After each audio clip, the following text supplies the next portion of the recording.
For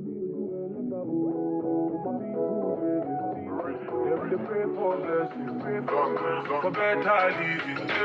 Are you feeling good tonight? This thing got me thinking of life.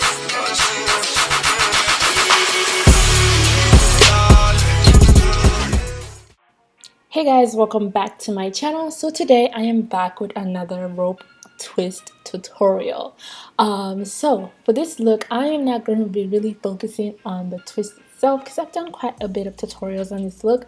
So I am going to be focusing more on the after twist section of this whole hairstyle. So the cutting off the stray hairs and dipping in hot water, all that good stuff. But just for old time's sake, I'm just gonna briefly go over the twist. So what I like to do is split her natural hair into two, and I like to twist the braiding hair before I insert it onto her natural hair because it gives the illusion of twisting from the roots. Okay, so when you twist your first hand to the right, and then you swap over, and you collect the other section of braids, twist it to the right as well, and then you swap. Okay, and then you twist and you swap. So you never not twist and swap, you always twist and then you swap. Like, you don't just swap the hair, like, because then it's just gonna look very soft and weird. So you always want to make sure you twist it first before you swap the two strands to create the rope twist. Okay, now the stronger your twists are before you swap it, the more sturdy your twist is going to be. So just make sure that you're giving it a nice twist before you swap both strands of hair across each other to create the two-strand twist. Okay, so just be mindful of that. If you're just starting out, it may look a little bit glitchy, but the more frequent you do it, like the more consistently you practice, the smoother it's going to be. Like, you won't even notice yourself twisting before you swap. It'll just happen. But yeah, that's why practice makes perfect. So just make sure you get your mannequin and get some practicing every now and then whenever you have time in between TV commercials, in the afternoons when you're trying to take a nap. Just get a quick 30-minute braid session in. Just practice, or practice in your siblings, or whatever you gotta do. But just make sure you practice. So when you get to the end, you want to twist as far down as you could possibly twist. Okay, you want to do it as far down as you can. And you're gonna take a little piece of hair and then create a knot just to secure it at the bottom. Now, some people like to braid the ends, but I feel like knots are more seamless. But either way, it still looks good. You can't really, it doesn't really matter. As long as it's secure, you're good, whatever. So you're going to repeat the same process through the hair. Now, that product you guys see at the back of my hand that you guys keep asking me about is Shine and Jam. I think I've told you guys before, but for some reason, it seems like nobody, picks up on that every time I say it. But yeah, it's Shine and Jam, girl. All it does is just moisturize the hair. It makes it easier for me to grip and gives it a very smooth finish at the base, okay? That's all it is.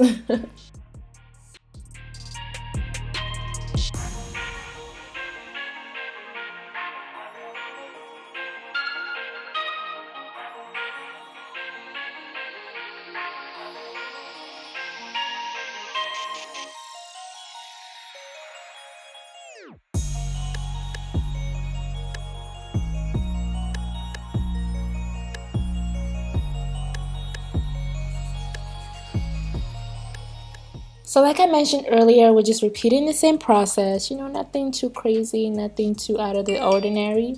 Excuse me, somebody decides to text me now when I'm working. Actually, it's just an email. Nobody ever actually texts me. But anyways, back to the tutorial. So you want to twist, before you swap, okay? So just do it consistently. Like I mentioned, it's gonna give you a very nice, sturdy, and consistent twist. Now, when people start messing up and start having a little awkwardness in between their twists, is because either the two strands are uneven or you're not twisting, consistently. So just try and keep that at the back of your mind. Make sure the two strands you're working with, make sure they're both even. They feel even in your hands. If one is bigger than the other, you're gonna have that weird looking twist. So make sure both strands are even in terms of size, okay? Now on to the fun part. Actually, this is the most boring part of doing hair, and it's really annoying because by the time you're done, you're just like, ugh, I don't want to do this. I'm tired, whatever. But you need to do this, sis, okay? This is gonna determine how neat your braids are, okay? You wanna take your time.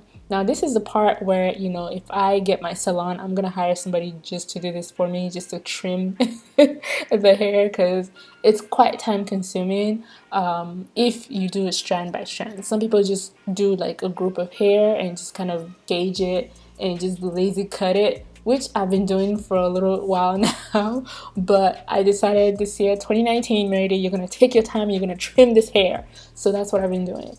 So just taking my scissors, you know, my good old $1 scissors, just trimming the hair. You want to make sure that you're careful, because the worst thing that could happen to you is you cut the client's hair. Oh my god, that would be tragic. So you want to make sure you take your time, go one at a time, and just cut off as much hair as you can. If you have to angle the braids just so you can see there's a straight hair hanging, angle it and cut it. But try not to cut your client's hair. Now, the reason I'm not cutting my client's hair is because I use that Shine and Jam. Yeah, that product at the back of my hand. I used the Shine and Jam and I applied it while I was twisting, so that way her natural hair can twist inside of the twist, okay? But yeah, whew, girl. Okay, on to the next section, which is the hot water. Now, what the hot water does is that it seals the ends of the braids and also like unstiffs it, if that makes sense. So it gives it more free movement, so that way when you move, your twist can twist with you and do whatever you want it to do with you, okay? So hot water is good. Now, you want to be careful. Now, if your client has long hair, you want to be careful how far down you dip the hair into the hot water, because if you dip it too much, you can damage the hair. So you want to only dip the tip in. You want to only put the sorry. Lord forgive me. But you guys get what I'm trying to say. Okay, so take that same towel, like from that residue of hot water, you want to, you know, pass it through her hair at the top, just smoothing the top. Now we're gonna go with some mousse, and people always say, what's the point of mousse? What does it do? Like, is it just to make it look like you're doing something, or what? Well, I'll have you know, mousse actually moisturizes the hair, okay? It adds an additional level of moisture to the base of the hair, as well as to the, you know, the branches of the twist, or whatever you want to call it. So it's very important to use some mousse, but it's also important to look at the type of mousse you're using. You can't just use every mousse, because different mousse does, you know, different things. Like, there are certain mousse that works for curly hair, there's certain mousse that we use for moisture, but the ones I use for braids are the ones that, you know, are specifically for moisture, okay? It adds moisture to the hair.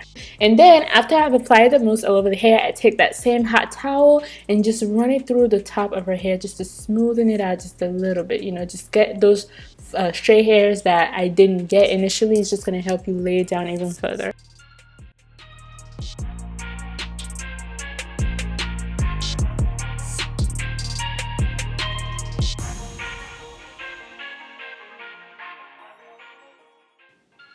So I'm going to be taking my Jamaican castor oil, is that what it's called? My Jamaican black castor oil mist. I'm just going to be spraying that onto her scalp. This is great because it just makes applying oil onto your hair, onto a client's hair when you're doing it, makes it easier. Just, you know, click, click, and then mist is all over the hair. It's really nice, and, you know, you can't go wrong with, you know, some Jamaican castor oil.